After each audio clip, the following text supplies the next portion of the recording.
Victoria, I think you have forgotten whom you serve within this organization. Victoria Montgomery's voice came through my international phone connection, so polished it almost hidden the calculated insult. Almost. I was standing in the sun-drenched stone courtyard of a historic hotel in Tuscany, holding the heavy navy leather signing binder for the Moretti commercial transaction. Final operational notes, delivery sequences, margin adjustments. The last clean version of a $94 million international supply and technology licensing agreement that I had spent 17 exhausting days keeping alive after Montgomery Global Solutions had nearly bruised it to death with late executive demands. I work for Montgomery Global Solutions, I said quietly, keeping my posture straight and my tone measured. She let out a dry, dismissive breath that crackled softly over the 3,000-mile line. You work for people who can replace you within 48 hours, Gavin. Never confuse your temporary operational visibility with real corporate ownership or executive authority. That was the exact moment the warm afternoon air turned ice cold. A waiter crossed behind me carrying a silver tray of empty espresso cups.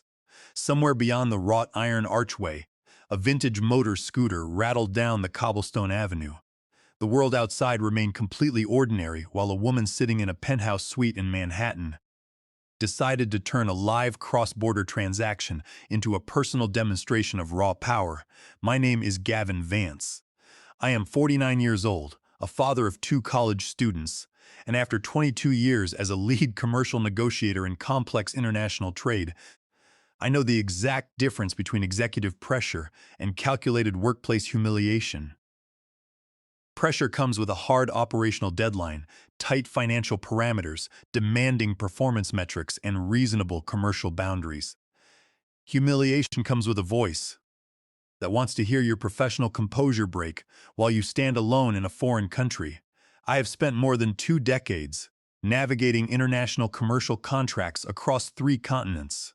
I built my career on precise risk management, rigorous legal analysis, and building genuine trust with foreign manufacturing executives who despise corporate arrogance.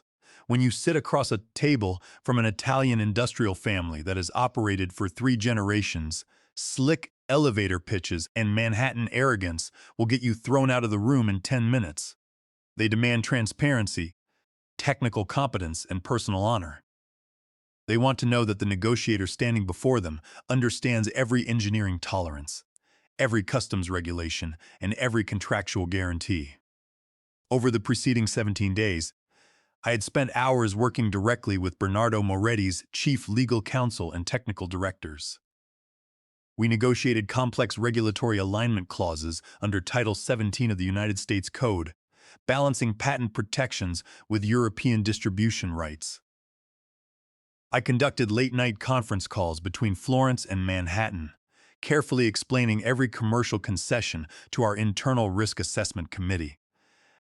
I earned the respect of their technical team because I treated their engineering achievements with dignity rather than corporate condescension.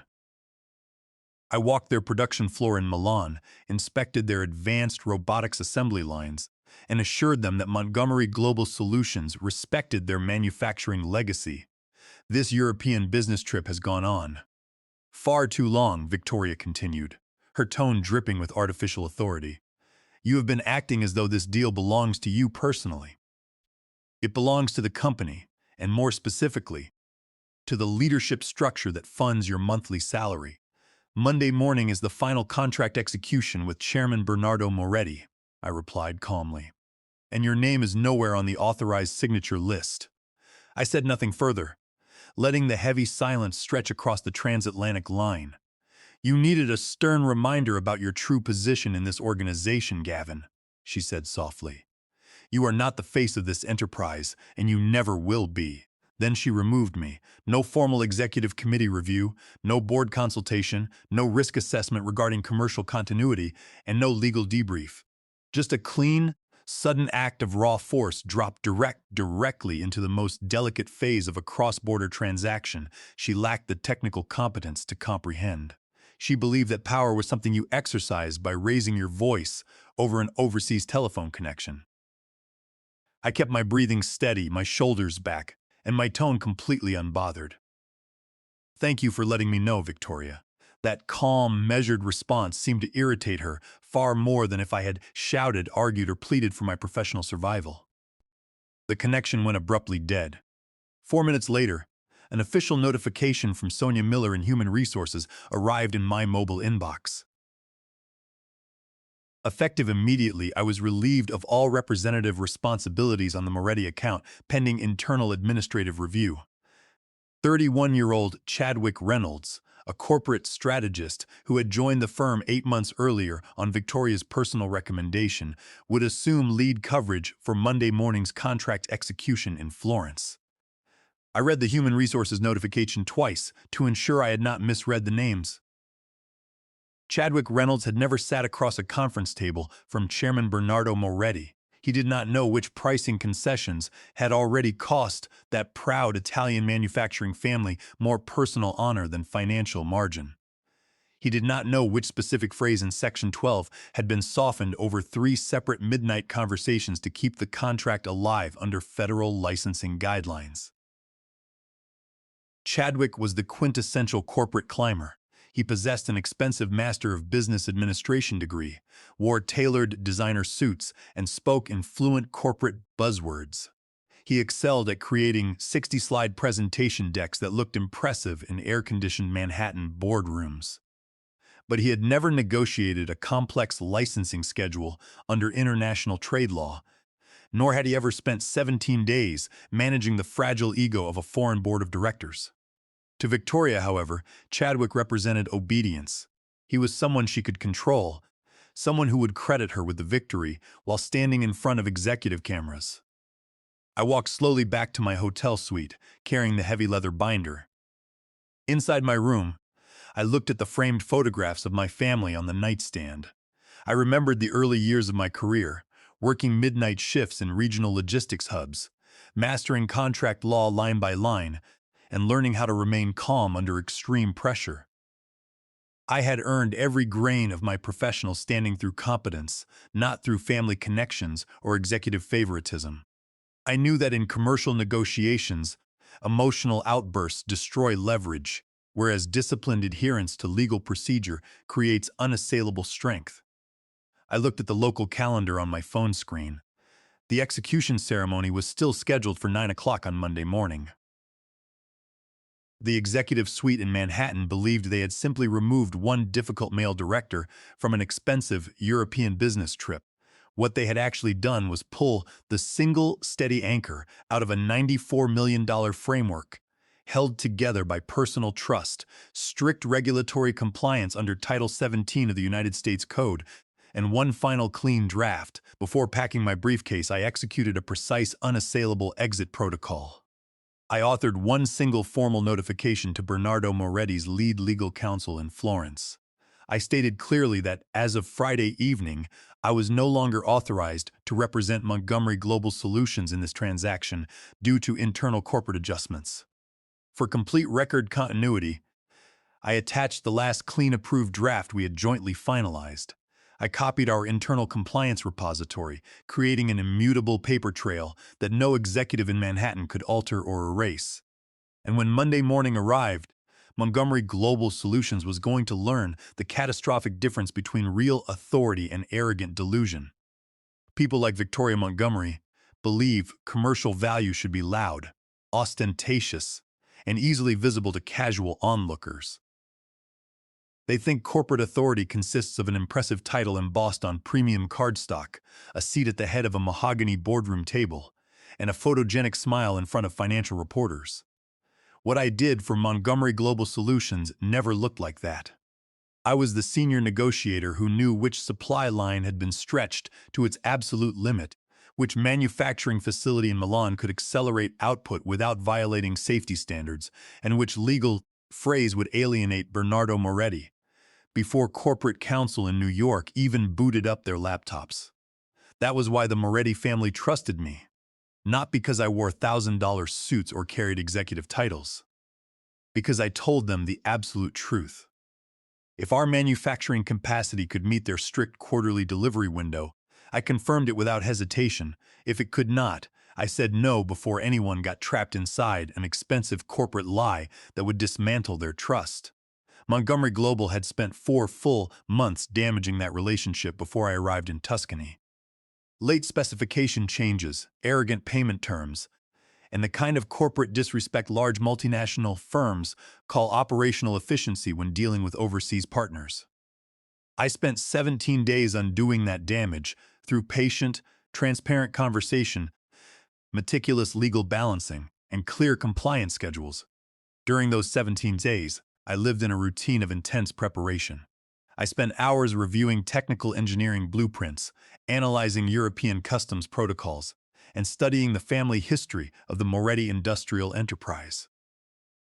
I learned that Bernardo Moretti valued silence far more than loud promises. I learned that his youngest brother controlled the technical operations in Turin, while his eldest daughter managed global compliance. A corporate negotiator must understand the human architecture behind the contract, not just the financial numbers written on paper. I shared espresso with their chief engineers, walked their assembly lines in Milan, and demonstrated respect for their decades of craftsmanship. I had also earned the trust of Moretti's external legal team. They knew that when I proposed a modification to a licensing clause, it was backed by thorough legal research under federal statutes. I never attempted to hide fine print or sneak aggressive indemnity shifts into late-night email attachments. In high-stakes international trade, transparency is not just an ethical stance. It is the most effective commercial strategy available. When an international partner realizes you value truth over short-term corporate optics, they treat your word as a binding covenant. Yet Victoria kept trying to force her personal presence into the final stage of the negotiation. She wanted the delivery schedule shifted by 3 weeks to align with a quarterly press release for Manhattan investors. She wanted the liability language hardened so it sounded more aggressive in board slide decks. She wanted her personal email on the confirmation distribution chain and her formal approval required for commercial terms she had never once read. Keep the transaction clean. Sonia Miller from Human Resources had warned me privately before I left New York. But keep Victoria happy. Do not make her feel excluded from the corporate spotlight. I had heard that pathetic double talk for years. Keep working 70 hours a week, keep saving fragile accounts from executive blunders, and keep swallowing executive vanity.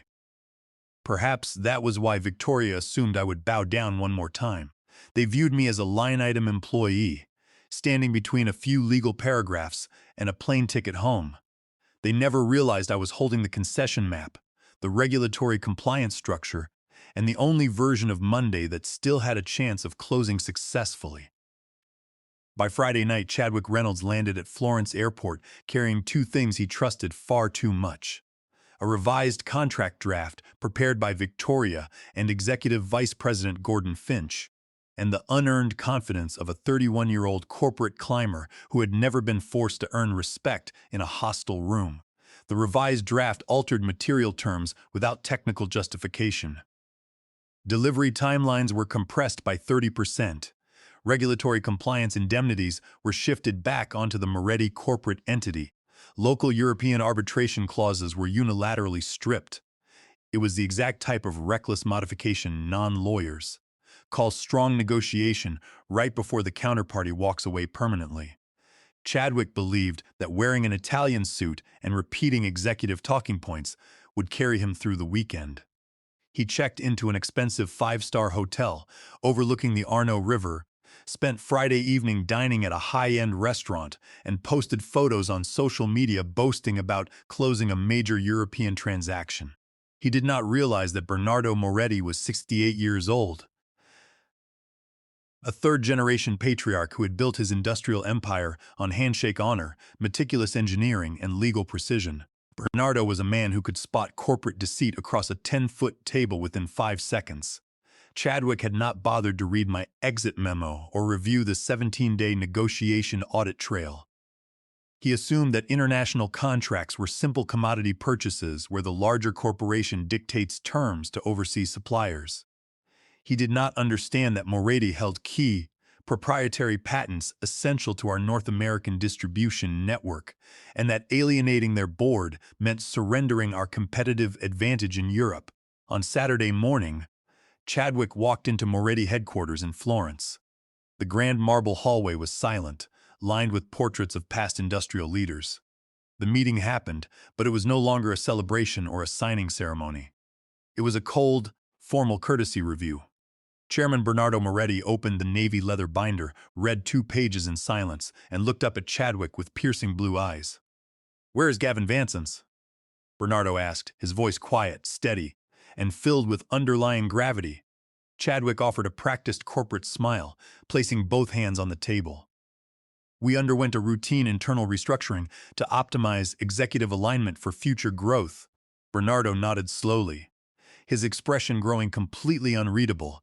"And who authorized these material alterations to Section 12 regarding intellectual property, indemnification, and delivery schedules?" Our executive leadership team in Manhattan felt a firmer corporate framework was appropriate for this scale of agreement. Chadwick said smoothly. That smooth, unbothered tone was his fatal error. The more polished he tried to sound, the clearer it became to everyone in that room that he understood corporate buzzwords but knew nothing of commercial trust. He could present slides, but he could not explain why a legal clause had been crafted to protect both parties under federal trade law. Bernardo closed the thick leather binder with a heavy, deliberate thud. "We will keep Monday morning on our official calendar," he said softly. "But before any document is executed, the Moriarty family will determine whether your corporation possesses valid executive governance, or if unauthorized hands are pulling strings from behind the corporate curtain."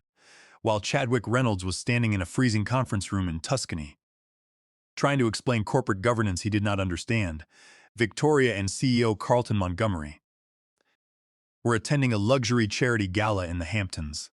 Carlton believed a routine staffing adjustment had been executed to streamline operational efficiency. Victoria texted Chadwick late Saturday evening, "Excellent work. Keep them moving forward according to plan." She interpreted Bernardo Moretti's polite silence as immediate compliance. It demonstrated how dangerously little she understood high-stakes international business. She spent Sunday afternoon hosting a brunch for Manhattan socialites, bragging quietly to her friends about how she had personally saved a multi-million-dollar European acquisition by taking charge from New York. She basked in the admiring nods of guests who knew nothing about international supply chains or commercial law. Monday morning did not begin with dramatic shouting inside Montgomery Global Solutions headquarters in Manhattan. That was what made it so incredibly dangerous to the leadership structure. The glass towers of New York opened with their usual quiet, efficient rhythm. High-speed elevators hummed, espresso machines dripped on the executive floor, and junior analysts prepped summary decks for what everyone expected to be a triumphant victory announcement. Inside the corporate suite, staff members were already decorating the main boardroom for a celebration luncheon. Catering had been ordered, press releases had been drafted, and senior executives were polishing their talking points for Wall Street analysts. Victoria had even arranged for a photographer to capture the moment Carlton signed the internal authorization documents. They were completely convinced that the deal was closed. Senior Vice President Gordon Finch walked around the executive floor with a wide grin, congratulating his team on demonstrating executive strength. He told junior managers that replacing a senior director at the last minute proved that Montgomery Global Solutions was an institutional machine that relied on no single individual. He boasted that corporate discipline had restored alignment on the European account. Then the formal legal hold notice from the Moretti board arrived via encrypted international legal transmission at 8:15 in the morning. It was short, precise, cold, and completely devastating to the firm's executive standing. The Moretti board officially suspended all contract execution for 3 explicit legal reasons: the sudden, unexplained removal of the lead negotiator without notice 72 hours prior to execution, the unilateral alteration of negotiated compliance clauses, and documented uncertainty regarding who possessed legal binding authority within Montgomery Global Solutions. Chadwick called New York from his hotel room in Florence, his voice trembling with suppressed panic. Within 30 minutes, CEO Carlton Montgomery, Operations VP Gordon Finch, HR Director Sonia Miller, and General Counsel Clifford Vance were pulled into an emergency executive session behind locked doors. General Counsel Clifford Vance did not raise his voice. He opened the digital audit trail behind my sudden termination. What he uncovered was not a clean human resources file, but a damning trail of corporate liability. Victoria had sent 9 direct emails to HR and operations over 48 hours, explicitly instructing them to strip my authority, block my network credentials, and assign Chadwick Reynolds to teach Gavin Vance a lesson about corporate hierarchy. She had written in one email that no single negotiator should ever be allowed to feel irreplaceable, and that executive optics mattered far more than individual relationships. This is not an administrative adjustment, General Counsel Clifford Vance said, staring directly across the boardroom table at Carlton Montgomery. This is undocumented, unauthorized interference by a non-employee spouse in a live $94 million cross-border commercial transaction. Carlton stared at the polished table, trying to defend his wife. She was simply ensuring corporate alignment and protecting company interests. She has no corporate title, no board authorization, no legal standing, and zero fiduciary status within this enterprise, Clifford Vance replied coldly. By coercing HR and operations to alter a negotiated commercial draft, she has exposed this corporation to severe breach of fiduciary duty under Delaware General Corporation Law Section 141, tortious interference, and potential derivative shareholder litigation. The room fell completely silent. Gordon Finch stared down at his empty notepad, unable to meet anyone's gaze. Sonia Miller shifted uncomfortably in her leather chair, her face pale. Then the vice president of global supply chain spoke up, his voice tight with anxiety. If the Moretti contract is not executed by Wednesday afternoon, our quarterly shipping schedules collapse across Europe. We face $4,200,000 in immediate vessel reservation penalties, and our primary retail buyers will cancel their seasonal purchase orders under the Federal WARN Act framework. The executive suite had opened that morning expecting to celebrate a $94 million victory. Instead, they were staring directly into an operational, financial, and legal abyss created entirely by executive vanity and informal family meddling. By Tuesday morning, the atmosphere on the 42nd floor of Montgomery Global Solutions had shifted from corporate annoyance to absolute panic. Operations pulled every file, note, draft, and personal memo I had left behind in the secure corporate repository. They assigned 7 senior analysts to reconstruct my negotiation strategy line by line. On paper, everything looked organized, structured, and searchable. It was the kind of comprehensive documentation executives point to when they want to convince themselves that no senior director is truly irreplaceable. The analysts spent 18 consecutive hours attempting to map my thought process. They created complex flowcharts, cross-referenced email timestamps, and analyzed every margin note I had written over 17 days. But they quickly ran into an insurmountable wall. They could not understand why certain clauses had been modified in Turin, why specific payment milestones were tied to European regulatory inspections, or why Bernardo Moretti had insisted on a custom dispute resolution mechanism. They realized that my notes contained subtle commercial nuances that could not be decoded by reading raw text.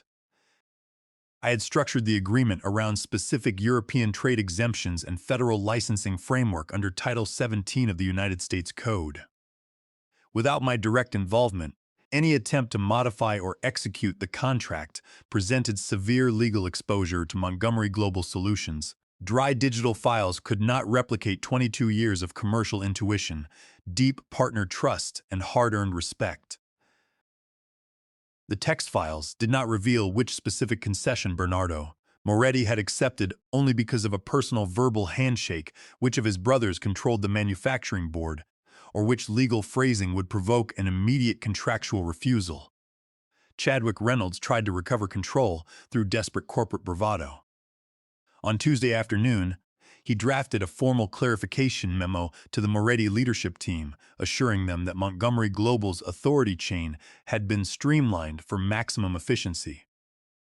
To demonstrate executive oversight, he copied Carlton Montgomery, Gordon Finch, and Victoria Montgomery on the transmission. Bernardo Moretti replied 23 minutes later. His response was copied directly to Montgomery Global's entire board of directors and external legal counsel. The Moretti board does not negotiate commercial supply contracts through executive spouses or unauthorized family representatives, Bernardo wrote coldly. Please provide certified board documentation confirming who possesses exclusive, unconditioned authority to bind your enterprise under international trade law. That single email tore through the corporate hierarchy faster than a financial collapse. Finance immediately recalculated the financial risk. If the deal failed completely, Montgomery Global would be forced to write off $12 million in sunk development costs, pay liquidated damages, and forfeit 30% of its European market footprint. By Wednesday morning, the Board of Directors Risk Committee convened an extraordinary session. They did not invite Victoria. They did not invite Chadwick. They demanded immediate sworn testimony from Carlton Montgomery, Gordon Finch, and Sonia Miller. The Risk Committee comprised 4 seasoned independent directors who cared nothing for internal Manhattan politics. They focused entirely on shareholder value, legal compliance, and fiduciary responsibility. They interrogated Sonia Miller for 45 minutes regarding human resources protocols, demanding to know why an executive spouse was allowed to dictate personnel assignments on a $94 million account. Sonia broke down, admitting that Victoria had threatened to lobby for her dismissal if she did not process my removal immediately. General Counsel Clifford Vance presented the audit findings with surgical precision. The crisis was not caused by market volatility, economic headwinds, or partner intransigence. It was caused entirely by documented corporate governance failure, executive negligence, and unlawful spousal interference. Sonia Miller was asked why Human Resources processed an emergency termination without verifying legal board authority. Gordon Finch was asked why operations substituted an unverified contract draft 72 hours before execution. Neither executive could offer a coherent defense. At 2 o'clock on Wednesday afternoon, General Counsel Clifford Vance called my personal mobile phone. "Gavin," he said, his voice completely stripped of corporate posturing, "we are conducting an emergency board review regarding compliance. We need you to assess whether the Moretti contract can still be salvaged." I listened quietly from my study in Manhattan. They were no longer trying to discipline me or teach me a lesson about corporate hierarchy. They were begging me to step back into a disaster created by their own arrogance.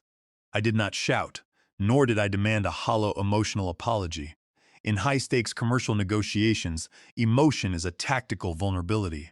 True value is expressed through unyielding structural terms and unassailable legal boundaries.